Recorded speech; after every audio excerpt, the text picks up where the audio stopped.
ঝমঝম বর্ষার দিনে যদি পাতে একটু মাটন বিরিয়ানি পড়ে মন্দ হয় না, তাই না? তাই সবার কথা মাথায় রেখে আর ঠান্ডা ঠান্ডা ওয়েদারে আমি বানিয়ে ফেলেছি মাটন বিরিয়ানি।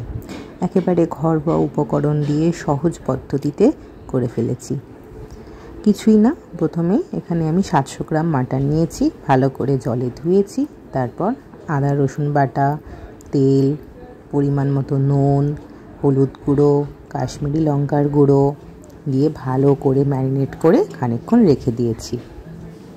আপনি চাইলে দোকানে যদি বলেন মাটন বিরিয়ানি করব, সেই অনুযায়ী পিস কেটে দিতে, ওরা কিন্তু তেমনভাবেই কেটে দেয়।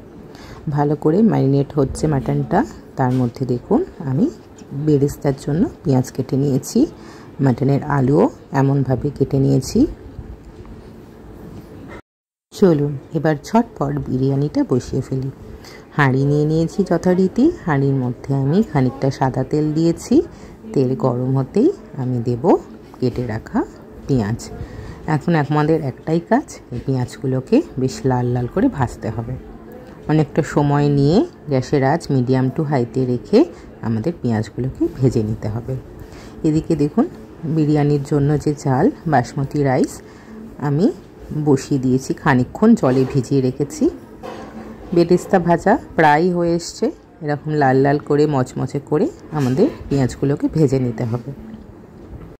কিছুটা বেরেস্তা ভাজা আমি তুলে রাখছি, বিরিয়ানি দমে বসাবার সময় তা ব্যবহার করব। এখন বাকি পেঁয়াজ ভাজার মধ্যে খানিকটা জল দিয়ে দেব।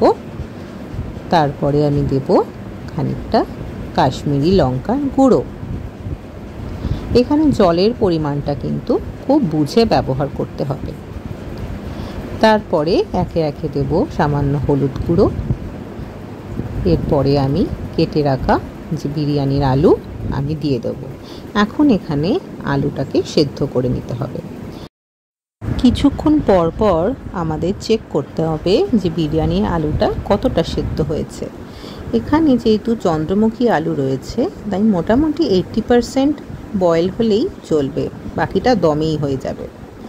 এখন আমি এখানে ব্যবহার করছি আদা রসুনের জুস, অর্থাৎ আদা রসুন পেস্ট করার পর সেটাকে ভালো করে ছাঁকনিতে ছেঁকে নিয়ে তার যে জুস, সেই জুস দিয়েই আমাদের বিরিয়ানিটা হবে। আদা রসুনের বাটার দরকার নেই।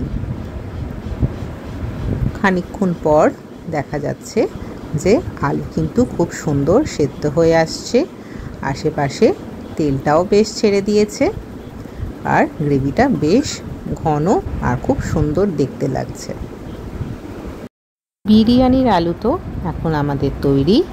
দেখুন কি লোভনীয় দেখতে লাগছে, তাই না? এদিকে আমি ম্যারিনেট করা মাটনটাকে কুকারে সেদ্ধ করে নিয়েছি। কি সুন্দর তেল ছেড়ে দিয়েছে দেখুন। কোনো রকম জল এখানে ব্যবহার করিনি, কারণ মাটন থেকেই জল ছাড়ে। এখন বয়েল করা মাটন এই বিরিয়ানির বাকি জুসের মধ্যে আমি দিয়ে দেব। তারপর সময় ধরে একটু কষাতে থাকতে হবে। বেশ ফুটে আসলে আমি ব্যবহার করব পরিমাণ মতো নুন। এইখানে একটা জিনিস ব্যবহার যদি করতে পারেন, আপনার বিরিয়ানির স্বাদ দুর্দান্ত হবে। এটা হলো খোয়া ক্ষীর।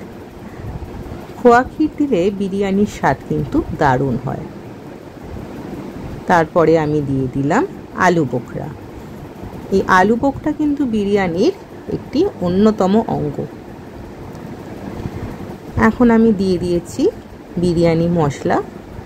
আমি বাড়িতে সাধারণত বিরিয়ানি মশলা বানিয়ে থাকি, কিন্তু এখন হাতে অতটা সময় ছিল না, তাই বাইরের প্যাকেট ফুডই আমাকে দিতে হলো। দিয়ে দিলাম টক দই। দেখুন কি সুন্দর হয়ে গেছে। এখন একে একে সমস্ত চাল দিয়ে, আলু দিয়ে, মাংস দিয়ে আমি এবার দমে বসাবো। এখানে আমি ব্যবহার করছি আদা রসুন এবং মাংসের যে তেলটা, মাংস কষানোর তেল, সেটা সবার শেষে ভাতের ওপর ছড়িয়ে দিতে হবে। এখানে আমি ব্যবহার করছি বেরেস্তা। এরপর আমি দেব ঘি।